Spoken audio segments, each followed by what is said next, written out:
Nagkamod pala tayo gumawa ng tinapay today. Kasi naman, ang weather napakaganda. Maulan na hapon. Actually, magagabi na. Oh, it's 5:30 in the afternoon. Tapos, nilagyan ko siya ng seaweed sa taas. And, by the way, sa loob niyan is hotdog.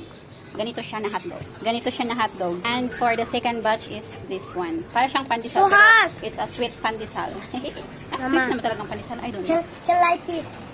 Open this and then put like open this like this and then make small hamburger. Hamburger, yes. Oh, gawin pala natin itong hamburger. So, can we put some eggs after? It's a buns. It's a buns. It's a buns. Pandesal na lang, para dali. Pabans-bans ka pa dyan. O, diba? Nice, good. Thank you for helping, Mami. So, ito pala yung nilagay namin. Ayan. Pinutol-putol lang namin ng maliliit. Kapag try natin itong ilagay liwami.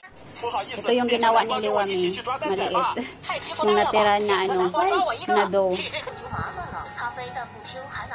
Show me what's inside. Ayan, ang ganda ni hotdog.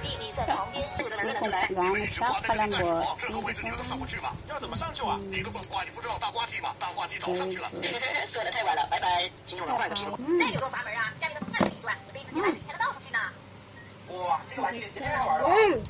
Good?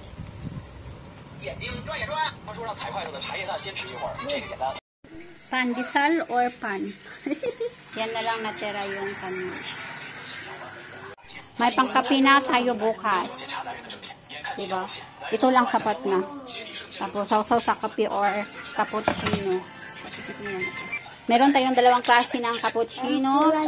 Nescafe cappuccino from Brazil. And this one, Copico cappuccino. O, diba? Yan!